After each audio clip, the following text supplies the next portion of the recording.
And good morning, Ozarks. You're here watching the Disability Guy. We're going to be talking about marriage here in a little bit, and we'll talk about it right after this.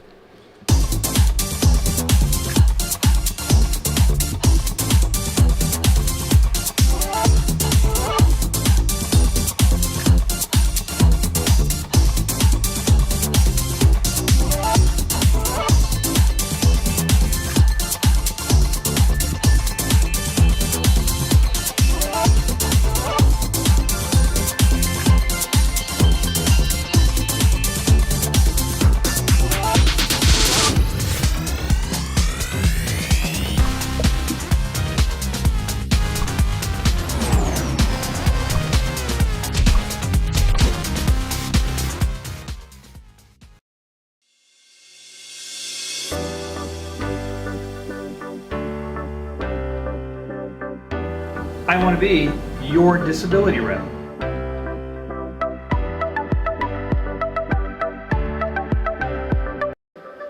And good morning once again. Marriage, huh?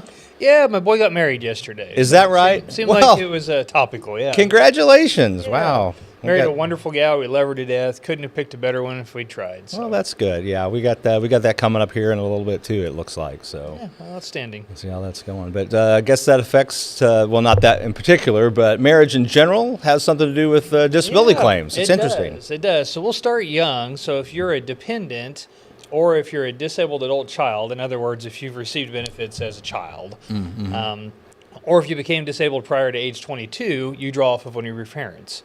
And marriage actually ends that benefit unless you married another disabled adult child. I see. So most of the times whenever a person, hits that age, gets married, they lose their benefits entirely. If we talk about older folks, marriage is an interesting critter.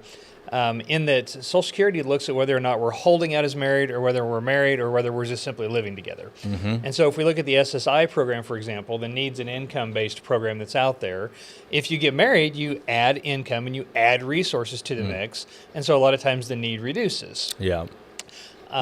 So what Social Security does is then they adjust the benefit amount. Or if you're two people that are on SSI and you get married, you actually end up with about a quarter reduction in the total benefit. So you don't get the SSI standard times 2, you get the lesser amount. When we talk about holding out as married, right. Social Security looks at whether or not we're married, official license, rings, all that sort of thing, or if we're living together and presenting to the world as if we are. And they'll treat you as married. I see. Go ahead. No, I'm interested. I had a couple of questions. One, so if you are the adult child scenario and you get married and you lose your benefit, then you're no longer disabled. Correct. I mean, you're still disabled. So do you just reapply? Yeah, so the Disabled Adult Child Program, you piggyback off of one of your parents. You draw off of their work record. Sure. And the idea with Social Security is that you're protected by somebody else's work record. So when you get married, you're then protected by the new person's work record. You're really not in that situation, but you lose that protection of your parents. You'd come back and file for SSI. Okay. On your own is essentially what you do. I see. Yeah.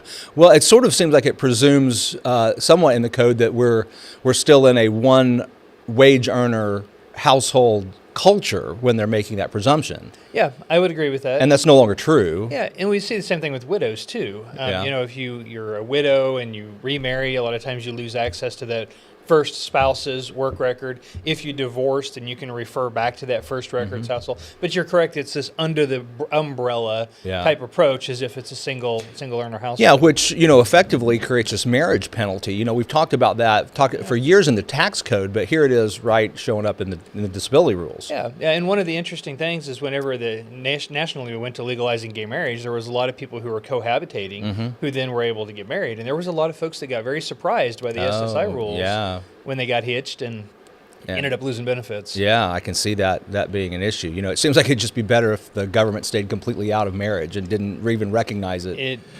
I agree wholeheartedly. And I know others that disagree with me. I have some people that I agree with on almost everything that think that they disagree with that. But for me, it's a religious institution, not a government one, and the government could just stay out of it. It would be easier on all of us. But it's a lot of those same people that will scream about separation of church and state that miss this separation of church and state. Yeah. Yeah, indeed. Yeah, for that. So, I was trying to think what my other question was. Well, I think that was it. It was just as the punishing the marriage status. But Yeah, the other interesting thing is, the common law question comes up a lot of times. I think there's 7 states that recognize common law. Closest to us would be Kansas, and then I think Colorado is probably the next closest. Maybe Arizona. yeah, I think I'm trying to think. Pennsylvania maybe has that. They refer to Kansas as the don't sleep over state. I don't know if you've ever heard that analogy or not, but No. there's no minimum length of time to cohabitate in the state of Kansas. Is that right? I did a little bit of looking at those rules a while back on behalf of a client just to see if they'd actually gotten married at some point, and I had to trace where they cohabitated through several states, and I don't think they ever actually met any of the minimums in the states they were in, But yeah, if you're receiving Social Security or SSI benefits, if you're drawing off of your Social Security disability, marriage really doesn't affect anything. It's only that SSI program that's an issue. The Disabled Adult Child's program, and then, of course, the Widows program later on. Yeah. There actually is this thing at Social Security called Widows Waiting to Wed. And if you remarry after age 60, you can still draw off of your first spouse. If you remarry before age 60, you cannot. And so there's this idea that there's a bunch of, late 50-year-old women waiting to get married until they hit 60.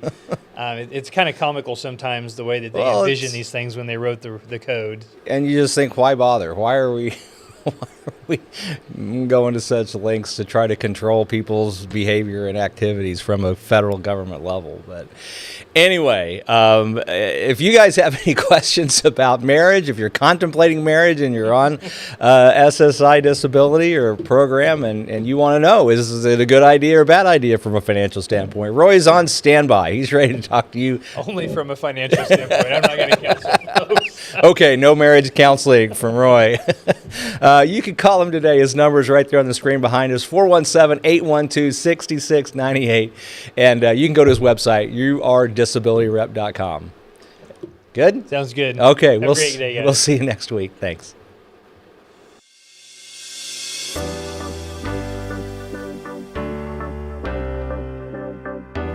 I want to be your disability rep.